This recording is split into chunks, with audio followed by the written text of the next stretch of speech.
Pre-Calculus Probability and Statistics Unit, Lesson 1, Theoretical Probability. In this lesson, we're going to understand set notation and what it means to be a theoretical probability. So first of all, a set is just some objects that are written inside curly brackets or braces, and an element is an object in a set. It could just be a list of names, it could be numbers, it could be anything that are just objects written inside of a set. Empty set is one with no elements, which you can write an O with a cross through it, or you can put the braces and put nothing in it. The universal set are all the elements that you're considering, which can either be denoted by capital U or capital S. We'll start off with capital U, and then when we switch to probability, we'll actually call it S.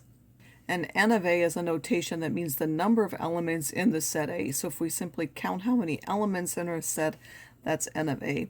So to start off, we're going to use some set notation and look at different relationships between sets.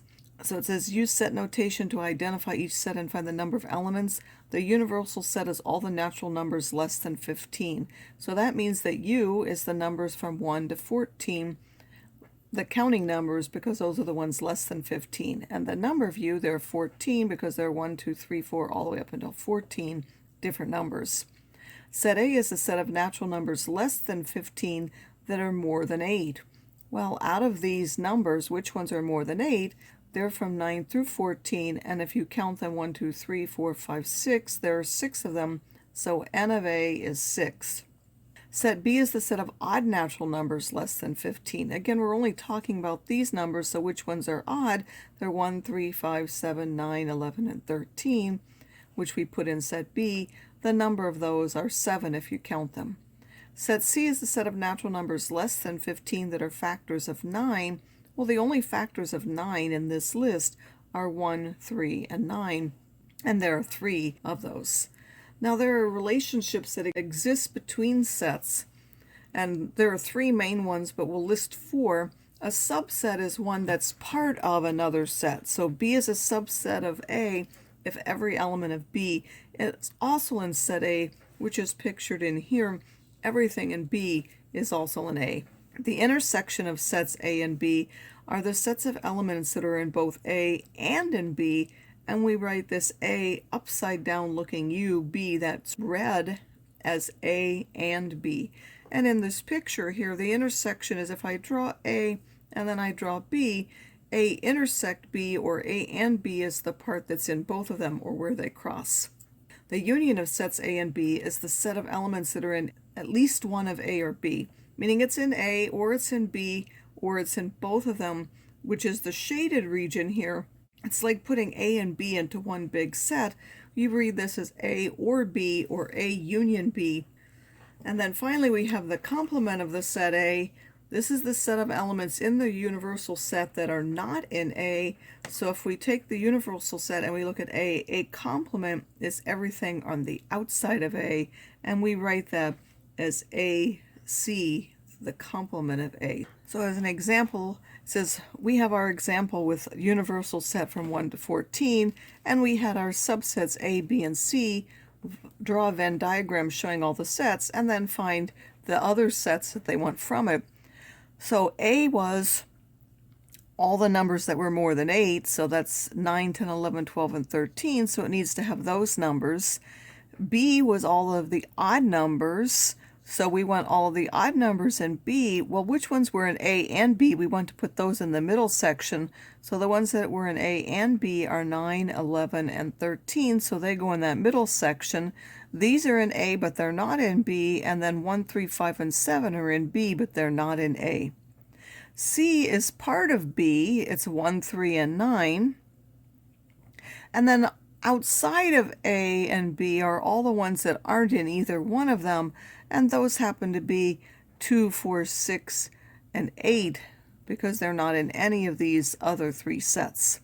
So which one is a subset of another one? Well, C is completely inside of B, so C is a subset of B.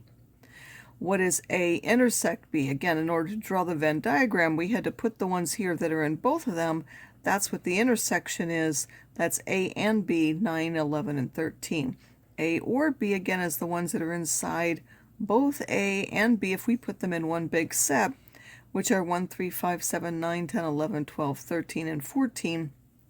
A or C, the ones that are in A or C. So if we take A and C, we don't have the 5 and 7 here, but we have the rest of them.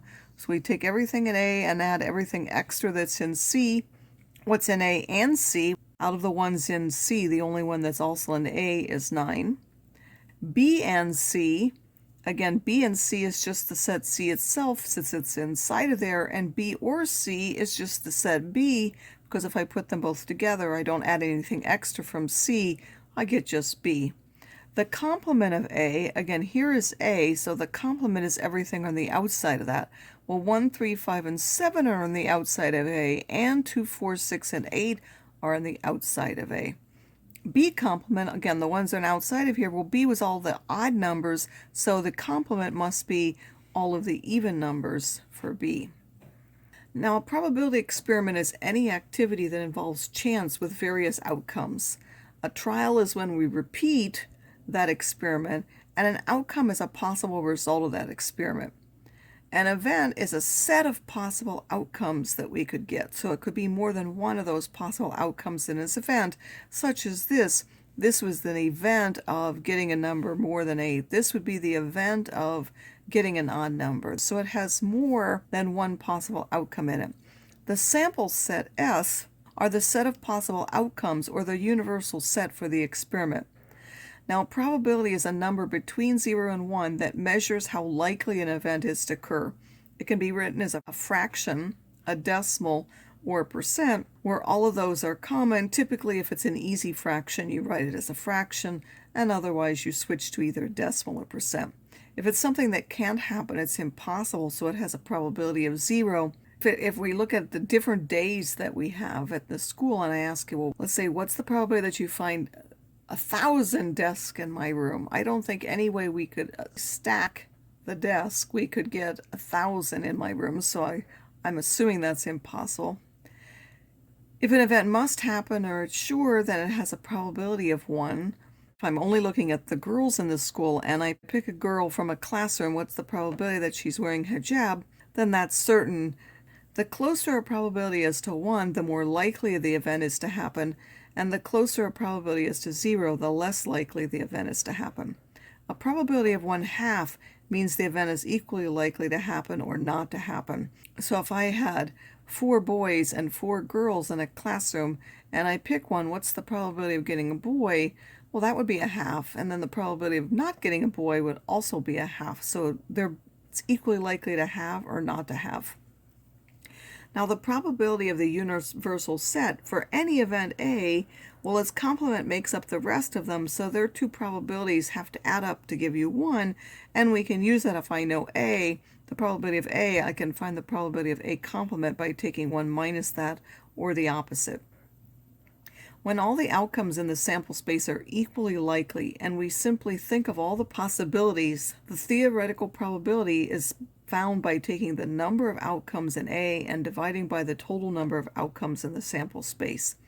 If you repeat an experiment m times, then the expected number of times you would expect to have that characteristic A as the outcome is simply m times its probability. So as examples of some of these, here's one. It says you roll a number cube 1 time. Event A is a factor of 6, and event B is rolling a non-number. Find S, A, and B in set notation, and then find the probabilities of the events that are given. So first of all, S are what can you get when you roll a number cube? Well, assuming it's a standard number cube, we can get the numbers from 1 to 6. Then the factors of these, which of these are factors of 6? Well, they're 1, 2, 3, and 6. B is rolling an odd number, so which of these are odd numbers? They're 1, 3, and 5. So now the probability of A, you count how many outcomes are in A, which is 4, and divide by how many outcomes are in S, which is 6. 4 6 is 2/3. The probability of the complement will be 1 minus that, which of course A complement is 4 and 5. They're the only ones not here, which is again 2 out of 6, or 1/3. A or B, again, where you want all the outcomes that are in one of these, so 1, 2, 3, 5, and 6 are there. And the probability of that, there are 5 outcomes here, so that's 5 out of 6. A and B, but which ones are in both A and B are just 1 and 3, and the probability of that now would be 2 out of 6.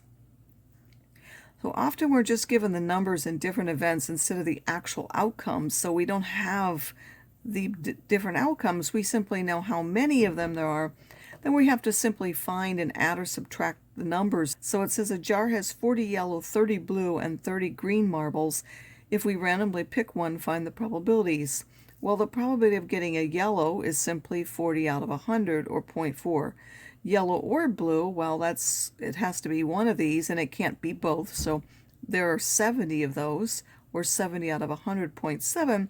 And the probability that it's not blue, well, there are 40 yellow and 30 green that are not blue. So I could add those together and get 70, or use the complement rule and do 1 minus the probability of blue, which is 30 out of 100, to get 0.7. Now, if I did this 60 times, how many times would I expect the marble to be green? Well, the probability of green is 30 out of 100, or 0.3, so the number that I would expect would be 60 times that 0.3, or 18. Let's look at another example. It says in a class of 150 students, 63 are enrolled in chemistry, which we'll denote by C, 81 in math, and 45 are enrolled in both. Complete a Venn diagram showing the numbers in the 4 non-overlapping sections and label. If one student is picked at random, find the probabilities for the chosen person. So again, we draw 2 circles, one for C and one for M, which we label. That C stands for the whole circle, that M stands for the whole circle. Then this part has to be the ones that are in both. So we have to look, are we given that number? So 45 are in both, so that has to go in the middle section. And keep in mind that C and M, the one that's are in both. Well, then how many have to be here? Well, there have to be 63 minus that 45, or 18, that are in this section, because again, these two have to be that total of 63. And then what is this if we want to label it? Well, these are the ones that are in the circle C, but they're not in the circle M, so that's C and not M, meaning they're the ones that were in chemistry and not in math. And then on the other side, these are the ones not in chemistry, but they are in math because they're not in the circle C, but they are in the circle M. And how do we find this number? Again, the total of math is 81, so if we take 81 minus 45, we'll get 36. And then this final number, well, we were told that there were a total of 150 students, so if I add all of these together and subtract from 150, I will find that there are 51 left who are not in chemistry and not in math. So now let's look at probabilities. What's the probability that they take chemistry or math? Again, chemistry or math is all of this, so that would be the 18, the 45, and the 36 all added together out of the total of 150 students, which would add up to 99 of them, but it reduces to 33 out of 50.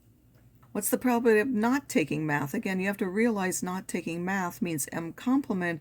Here's M. What's M complement? That's everything outside of that, so that's the 18 and the 51, which again are the two things that have M complement in them. And then you would add those together, gave you 69, and then I reduced it to 23 out of 50. They're taking math but not chemistry. That's just a section in the Venn diagram. These are the ones who are in math but not in chemistry, which is 36 out of 150. It reduces to 6 out of 25. And finally, you have not in chemistry and not in math. That's the 51 out of 150, or 17 out of 50.